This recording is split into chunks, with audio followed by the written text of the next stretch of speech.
The eviction crisis among a dire situation that is looming near within a matter of just weeks. That's what I'm going to be talking about in this video, so let's get right into it. But I just want to preface this video by saying I'm not creating this to scare anybody, but rather, as many of you know who have been following me for quite a while now, I like to come back on a daily basis just to keep you informed with everything that is going on right now. As a lot of us know, there is absolute chaos out there with so much stuff going on between the stimulus talks, the eviction bans, all of the other business going on with the spread of the virus and everything. So I'm back on a daily basis just to keep you informed with everything that's going on and the potential dangers that we see ahead, as well as any advancements that we're seeing in stimulus talks or negotiations, or anything that could potentially help all of you receiving Social Security, SSI, VA beneficiaries. Maybe you're low income or have no income. I like to look out for all of you. So, like I said, let's talk about it. This video is dedicated to talking about the eviction crisis that is literally just a matter of weeks away at this point. If you're new here, welcome to the channel. My name is Matt. Thank you so much for checking me out. And please be sure you are subscribed by hitting the button down below.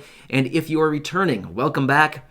Thanks once again for allowing me to come into your home and bring you this information. You know that I'm always looking out for all of you in any way that I can. And like I just said, I don't want to freak anybody out with this information, but there are definitely some staggering numbers here that I want to share with you. And I feel like we could certainly build the argument for additional stimulus as well as additional relief for many millions upon millions of people, I should say. So let's get right into it and talk about what I have here in all of my information. So at this point, here we are in mid-November. Let's just call it mid-November. It's actually beyond mid-November, but let's just call it mid-November. We're about 6 weeks away from the end of the year. We're getting very close to the expiration of that eviction ban that was put into place in early September. Remember that one? If you're unable to pay your rent for any reason, simply because you've lost employment or you just simply can't afford it right now with everything going on, you're exempt from being evicted. However, there are some exceptions to that if you are breaching your lease for any other reasons, criminal activity or whatever. I'm not going to get into that because I'm not assuming anybody is doing that. I'm just saying there are other reasons that a person could be evicted. But if you simply can't pay your rent, there's that eviction ban going on right now where you can't be evicted through the end of 2020. However, as of January 1st, if they do not get an extension, which I'll talk about here in just a second, if there's not an extension on that, it could be a really bad situation. But let's get into the numbers and talk about that. That's what I'm talking about in this video. So it's estimated that between 11 million and 13 million households in the United States could be facing potential eviction as early as January 1st, 2021. That's a massive number. Between 11 and 13 million households. It's households, not individuals. I mean, how many people typically live in a household? Like 2.3 or something like that, whatever the number is. So we could potentially be looking at like 20, let's just call it like 22 to 26 million people who could potentially be displaced as of January. That is a massive number, and I feel like that's really scary to even think about. But let's get into some more numbers. It's also estimated that roughly 6.4 million households could be served eviction notices as early January. So again, roughly about 50% of the estimated households that are potentially facing eviction could actually be seeing those eviction notices as of January, early January, not necessarily January 1st, but early January. So again, a massive, massive number. So what we need out of all this. Now, again, why am I telling you all this information? Of course, like I said, I don't want to freak anybody out. But with this magnitude, this volume of people that are potentially facing eviction, let's think about this a little bit further and think about what do we actually need with this. So first off, we need an extension to the eviction ban, right? The end of December 2020, it's not going to cut it for most people. Here we are, we're roughly about, let's just call it 6 weeks away from the end of the year. Not to mention, at the end of the year, let's just say that eviction ban lapses and it does not get extended. Just in theory, just hang with me. Let's just say in theory, it does not get extended. Well, guess what? As soon as that expires, guess what happens? Any past due rent that a person wasn't able to make suddenly becomes due. I saw that and it's just like, you got to be kidding me. So you're telling me a tenant who hasn't been able to pay for, let's just say, the last 3, 5 months that hasn't been able to pay is suddenly going to be able to pull out, I don't know, $5, $6, $7,000 out of the air and just hand it over and say, oh, here's the rent. I suddenly came up with the money.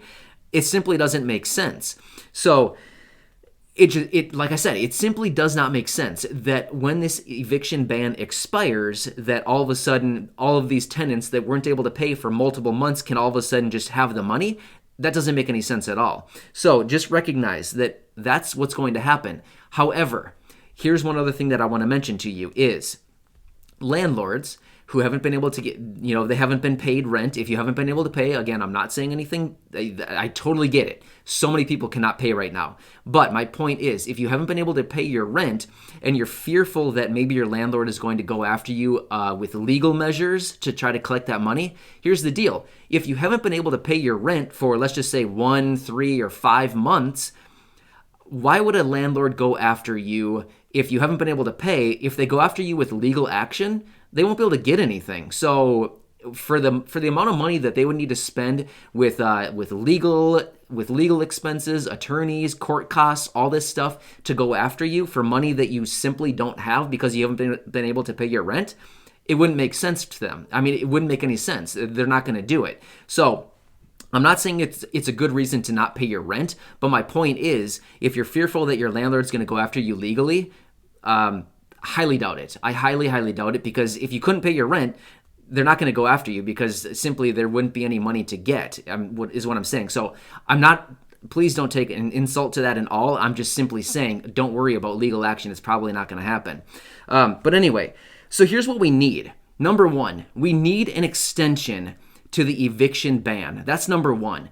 Having expire the end of 2020, basically January 1st would be the first day that people would be eligible to be evicted. We need an extension on that. That's just not going to cut it. We can't have people being evicted from their homes in the middle of winter. That's just simply not going to happen. I mean, we need an extension on that. So that would be important. However, what we also need that would also be very important is rental relief. This is, I think, what is really key, is because as of right now, for all the landlords who haven't been able to collect rent, they've been absorbing those costs, like whatever it costs a landlord to hold a property and the upkeep and everything like that, to pay the mortgage, to pay the insurance, the taxes, all that stuff. They've needed to float those expenses if they haven't had that rent coming in. So what we really need is we need that rental relief. Rental relief is something that is within the stimulus packages. It's in the current stimulus package. It's in the stimulus package that I just talked about recently that Joe Biden has presented and what he wants to implement.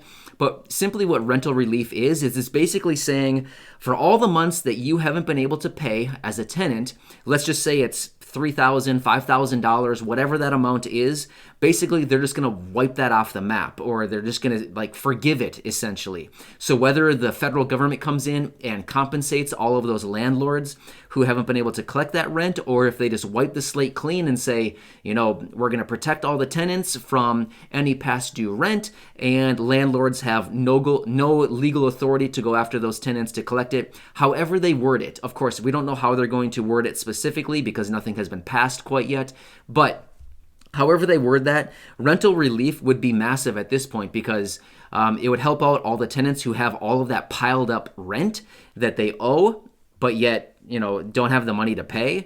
But as far as landlords, the federal government would need to come in with some provisions of some kind to offer some kind of support for those people who've been, absorbing all of those costs over the months that the tenants haven't been able to pay. So I know it's a lot of moving parts, but I hope all that makes sense. Now, as far as another stimulus check, at this point, let's just be honest. If you get another stimulus check, whenever that happens, whether it's in December or it's in January or October of 2021, we don't really know when it's going to come, but whenever it does, let's just anticipate it's $1,200 like the first one.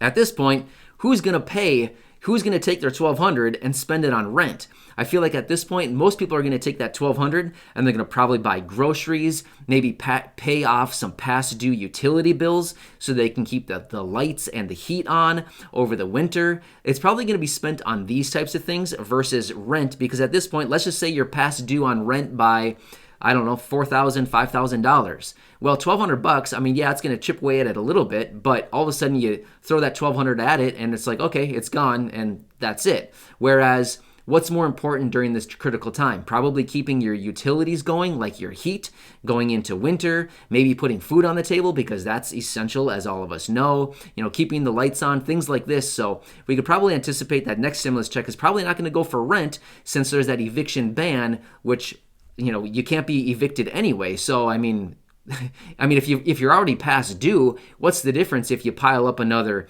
$1,000 or $1,200 or $2,000 in past due rent over the next month and a half or month or whatever going forward? So anyway, like I said, I don't want to create this video to create fear in anybody, but rather I wanted to give you these numbers because yes, this is a massive amount of people that are potentially facing eviction as of January, and it would feel, in my opinion, really irresponsible if we don't get an extension on the eviction ban or some type of federal assistance for tenants and or landlords to help everybody during this time. Because remember, landlords have a lot of expenses too. They need to keep up the property. They need to keep paying for it because guess what? If they stop paying for it, then the bank comes in and kicks everybody out. The landlord, the tenants, everybody needs to go because then the bank takes over. And of course, that process takes a very long time. But the point is, landlords need to be taken care of as well. So either way, I'll continue watching this going forward over the next 6 weeks-ish time through the end of the year and see what happens. But